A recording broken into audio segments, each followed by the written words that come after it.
This month on the training show, we're going to learn some elk calling techniques. We're going to visit the Olympia Family Barter Fair. We're going to learn about the history of the Sandman, plus we're going to take a ride on the Olympia transit system.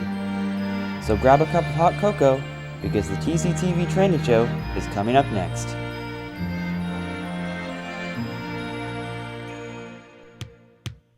It's the TCTV Training Show. The TCTV Training Show. They're learning how to shoot and learning how to light, learning how to mic and edit right. These are TCTV's finest in training, doing their best with focusing and framing. It's the TCTV Training Show. The TCTV Training Show. You're watching TCTV. It's the training show. The TCTV Training Show. They will get better. Welcome to a very special holiday episode of the TCTV Training Show. My name is Peter Goodmanson, and I'm a media trainer and facilitator here at Thurston Community Television. The training show is composed of segments made by students in the digital field and editing class. If you would like to become enrolled in the editing class, you must first become a member and then take the orientation. So give us a call at 956-3100 or go online to our website at tctv.net and click on training for more information. The training show airs Thursday nights at 8 p.m. and Sundays at 3:30 p.m. only on TCTV's own Channel 22. So let's take a look at our first segment by Wayne Rankin.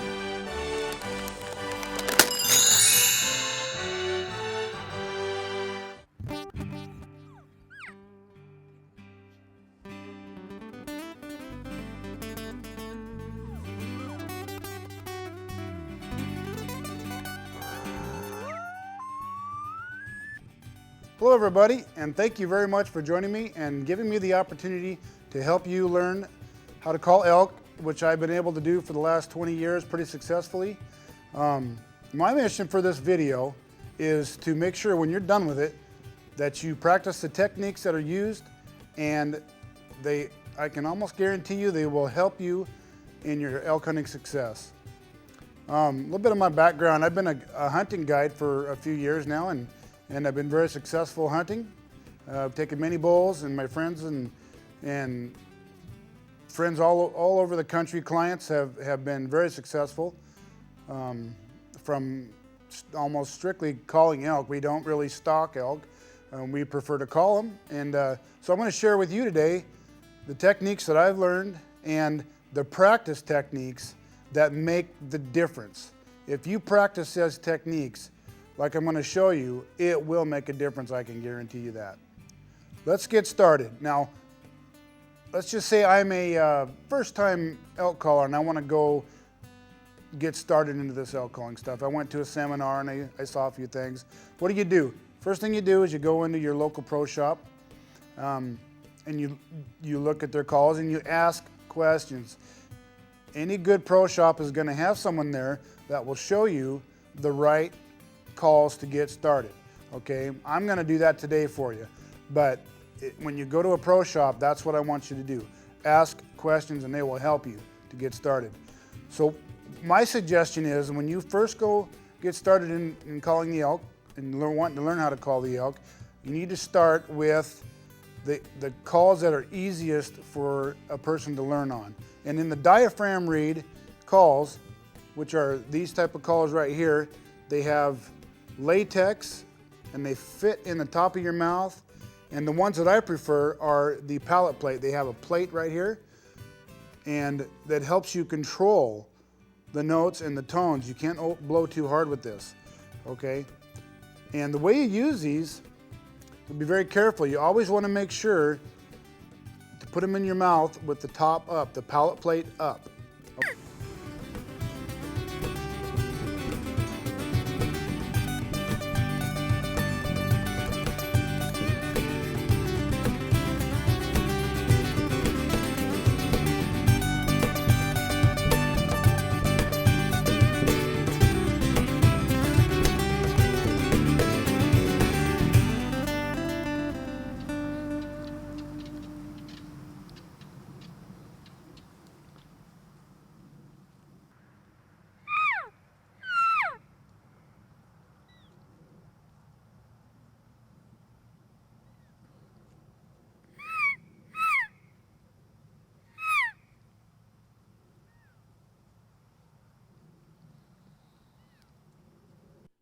Training Show.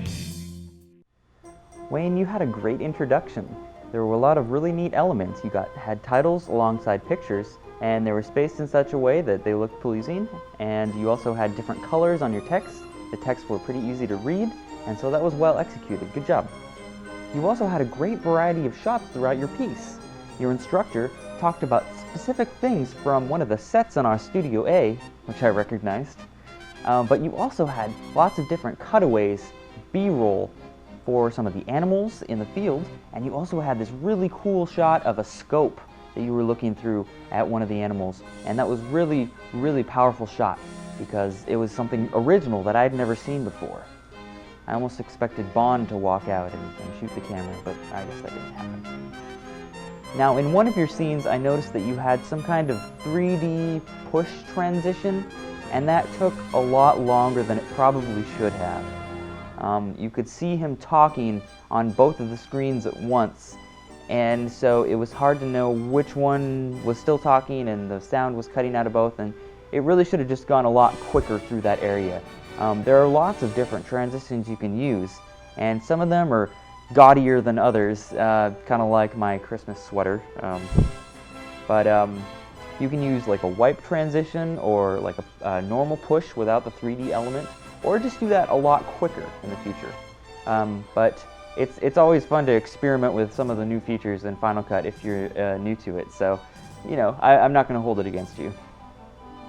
Now, I did notice that you went over the time limit. Your piece was nearly 4 minutes, and I really wanted you guys to do 2 or 3 minutes, and so I don't think Santa's going to be bringing you many gifts this year. Wayne, you did a great job on your project, and I was really entertained, and I especially liked some of those scope shots you did. And it was a really good subject for a training show video. So I give you 4 out of 5 candy canes. Our next video comes from Kathy Strauss, and oh boy, this is a big one. Let's see what she has to offer. My first barter fair, it's kind of funny. I'm okay, you know, when we go there, I'm like, I'm gonna make money. I'm not gonna trade off my stuff. I was like, I wanna make some money. Boy, did I have a reality check when I got there. I made tons of money, but I made more trades for the coolest stuff I've ever had that's priceless. All the stuff I got from barter fair is priceless, you know, so the money melts away when you're at barter fair. So we're at the 2nd annual Olympia Family Barter Fair, and it's in Matlock at our farm, Nature's Creation Organic Farm. So it was the Back to the Land movement in the early 70s that had people going to barter fairs and trading with one another for their winter goods. I traded pickles that my mom gave me for a crystal. I love this kind of thing. It is just awesome. I mean, last night, after the band shut down, we sat down around the fire and sang so many songs, and we had a really nice drum circle, and the vibes were just amazing. Most people associate like barter fairs and this kind of thing with drugs, you know? They assume that there's going to be a lot of drugs and a lot of chaotic stuff going on, and that's not how it is. You know, we come and we barter and we sell and we trade and we have fun and we make music and we play hacky sack, and it's a good time, you know? My son found some brownies, and he popped one in his mouth, but I made him spit it out because I was afraid it might have something in it. So that is a risk. I don't think that we're going to camp here. We're going to go down to the campground down the road. I don't want to put my husband make him feel too uncomfortable.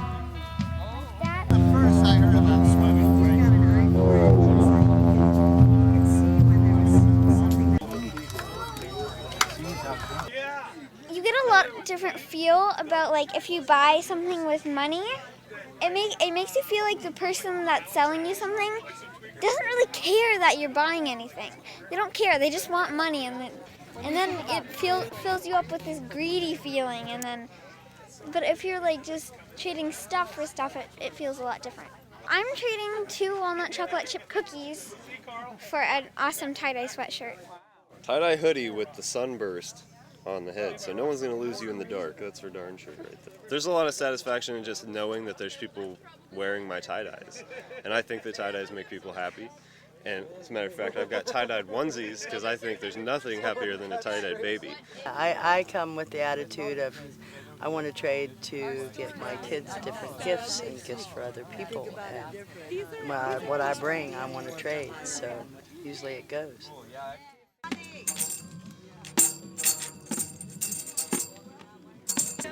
I think I might wear it to school. It's awesome. I like it.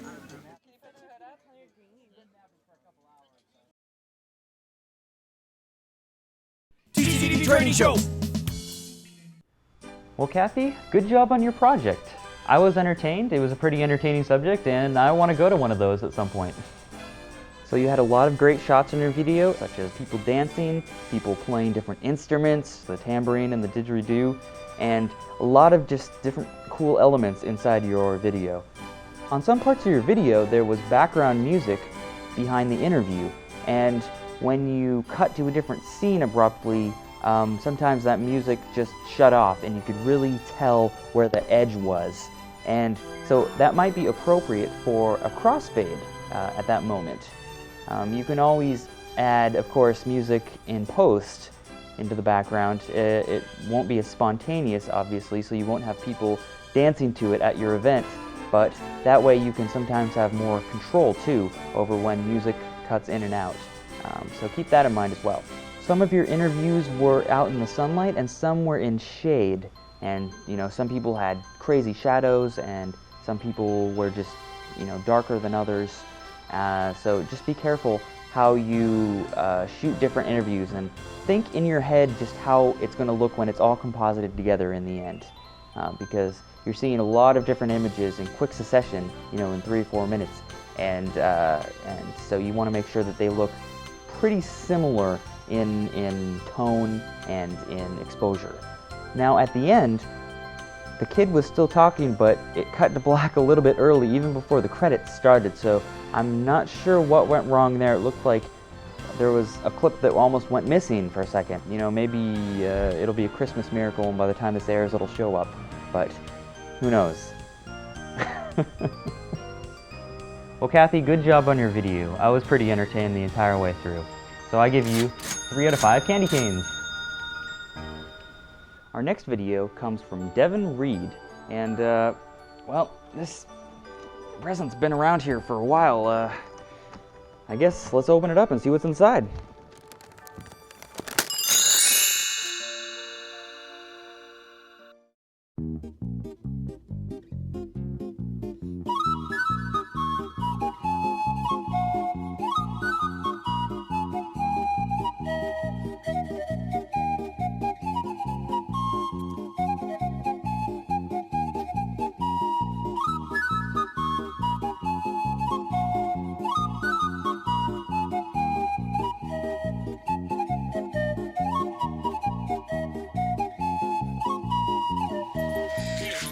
Sandman tugboat.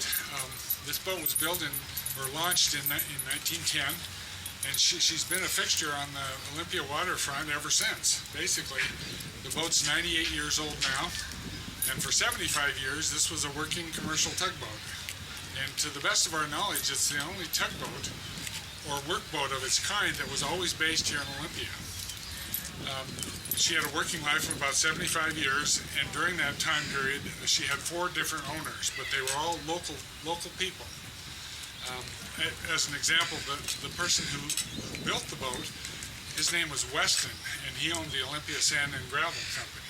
And he used the boat primarily to tow barges filled with sand and gravel from the quarries that are up by Stellacone. And that's how she got her name of Sandman. People always ask, well, why is she named that? Well, that's kind of the reason they associated this tug with the barges of sand and gravel. And her commercial period of activity ended about 20 years ago when her 4th owner wanted to retire, and he wasn't able to find someone to buy the boat and keep working her commercially.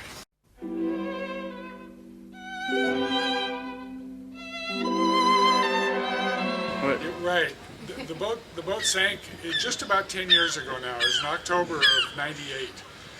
like I said, the boat wasn't being used commercially anymore, and frankly, she had gotten pretty old. You know, even then she was, well, now she's almost 100, but then she was almost 90, and the wood on the boat had frankly gotten pretty old. And what happened is the bilge pump quit working one day, and nobody noticed it, and so she wasn't able to pump out the water that was leaking in, and so she went to the bottom. And where was she when that happened? She was over at Swantown Marina, which is over the other side of the farmer's market. And they were able to refloat the boat within 2 or 3 days, but it was pretty obvious that she was in bad shape, and that they were really going to have to get serious about seeing if they could restore the boat. Well, the history of the engines on this boat is a long and interesting history. I won't go into all of the details, but suffice it to say that the first engine this boat had was an inboard gasoline engine. And that worked for the first 10 or so years, and then they swapped it out for a small diesel. It was a 100 horsepower, 3-cylinder Fairbanks Morse diesel engine. But they needed more power in the 1940s as they started towing heavier loads. And so they managed to find the current engine that we have on the boat. It was a Caterpillar diesel, and it was brand new in 1944. So it's basically, it's not the original 1910 engine, but it's been on the boat for 64 years. So, and of course it's been refurbished, and we have a couple guys who are expert, you know, diesel engine mechanics, and they keep her running in good shape.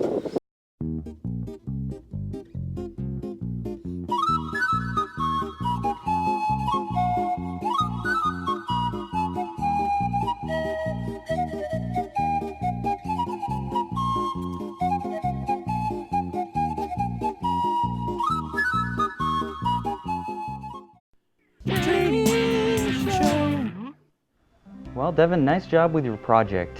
I noticed that you really got creative with LiveType, which is a text program that we have on our editing computers here at TCTV. And I know you spent a lot of time trying to get a lot of different types of fonts and animations going on, and some of them worked and some of them didn't, but there were some titles that I noticed needed drop shadows because they were a little bit hard to read over the background. Some of them had some interesting animations that, you know, I guess is a matter of taste, and it kind of reminded me of the boat sinking into the water, that sort of thing. Near the beginning there was an arrow that zipped across the screen, and that was really cool because that demonstrates that you learned how to keyframe something in Final Cut Express. And keyframing is basically taking an element and having it move or change its attributes over time. Now, the song. Oh gosh, the song. It's so catchy. I love it. It gets so stuck in my head though. On all of the computers on the desktop, there's a free database of MP3s and of jumpbacks, like background videos that you can use in your projects. So don't hesitate to use those if you need to. It's much better than using copyrighted music, obviously. During your main interview, I noticed a distinct lack of bass, especially when put side by side with the music fading out, which had a nice little thumpy bass line. And I think you did this because there was a lot of engine noise in the background that you were trying to get rid of, and I think that it might have been even easier just to use a different kind of microphone for the guy, maybe like a lavalier up near his mouth. Once you cut to the interview, the shot didn't really change from then on out. It was like that for the next 2, maybe even 3 minutes. And although you had some really cool picture-in-pictures showing the engine and stuff, it might have been worth your while to even cut to some other shots of the boat. Even just some random outside B-roll shots that you didn't think you were going to use. It could have been a nice break from the shot of the guy talking. I even felt like I didn't see enough of the boat, even though, you know, that's what the video was about. We saw the deck where the guy was standing and a couple wide shots from across the water, but I mean, besides that, I really wanted some close-up of some of the other interesting stuff on the ship. Maybe you didn't have access to it, I don't know. So all in all, this video was a good learning experience for you. I know you spent a lot of time in the editing bays working on this, And so I'll give you 3 out of 5 candy canes. Nice job, Devin. So let's go on to our next piece. This one's by Nate Riley. And I hear it's supposed to be pretty good. Is there something in here? Let's find out.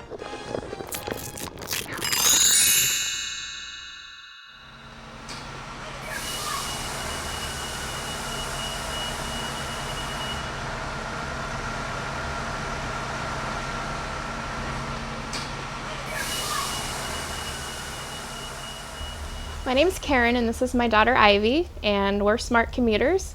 I work for the City of Olympia and I started taking the bus about a year ago. The reason we started taking the bus was the City of Olympia is really centered and focused on sustainability. All of our programs in Public Works have a core of sustainability, and I felt like I should be doing more.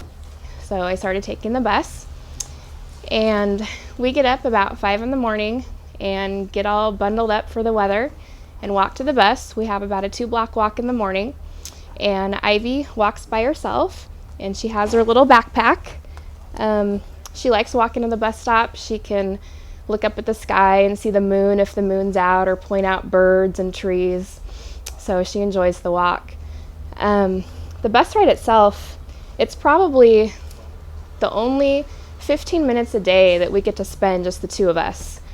We read books together. I pack some snacks for her. We look out the window and point out trees and houses and dogs and the state capitol. I really think she's actually smarter from taking the bus, from all the books that we read. She's not quite 2, but she already knows her ABCs and colors. Riding the bus has had a lot of benefits for me. After I drop her off at her daycare, I have about a mile walk to where I work, and I get a lot of exercise that walk every day. It's just great to get outside and get some fresh air. It's a great way to relieve stress. It's a great way to clear my head before I have to start work. I've lost weight since I started taking the bus. When you're walking to get somewhere, it doesn't really feel like exercise. It just feels like you're walking to get somewhere. So I've really noticed that benefit.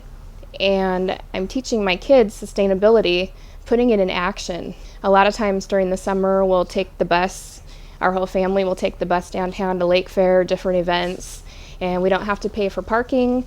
We can take the bus right down to the center of where the activities are.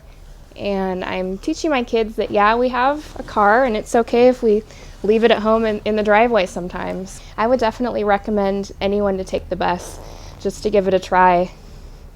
If I can get to work on time every day with a temperamental toddler and take her on the bus and still get to work warm and dry every day, then anybody can do it.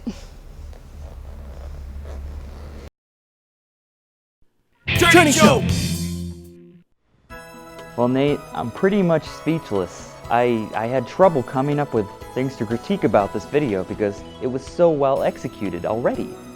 You had some really great, informative, and local facts on the Olympia bus system, and you had a great subject to interview. You talked about it was a little spot on her and her child, and as well as the buses themselves. Now, this is kind of nitpicking, but on some certain shots you had little droplets of rain on the lens, and I've had footage ruined by a little smudge on the outside of the lens before that I hadn't noticed because the LCD screen can be kind of small and it might be hard to make out some of those details. When you check your camera out at TCTV, it's always a good idea to make sure that the lens doesn't have anything wrong with it. Right then we can clean it if you'd like. We have special lens cleaning tissue and solution that we use to wipe it off with. Don't ever unscrew that and try to wipe the actual lens off with anything other than the appropriate supplies, or else you could scratch it.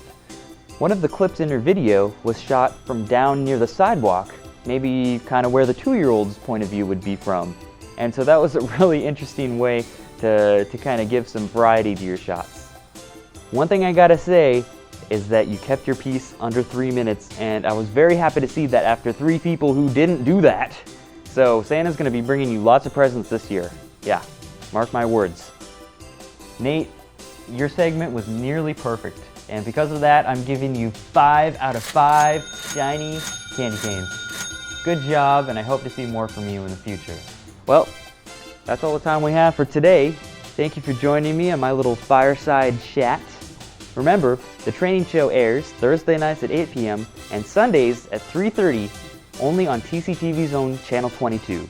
If you'd like to become a part of the training show, you must first become enrolled in the digital field and editing class. So give us a call at 956-3100 or go online to our website at tctv.net and click on training for more information. Now remember, you must be currently enrolled as a member at TCTV and you must have taken the orientation before you can do that. So don't get any ideas. Thanks again for joining me on a very special holiday episode of the TCTV Training Show. I'm Peter Goodmanson and I want to wish you all a happy holiday. It's the TCTV Training Show. The TCTV Training Show. Our next video comes from Nate Griffin. I think we've got a present down here for her. Oops, nope, no I don't. I gotta go find one that's red. That fire back there? That's not real. Oh my gosh, it works! It's a Christmas miracle!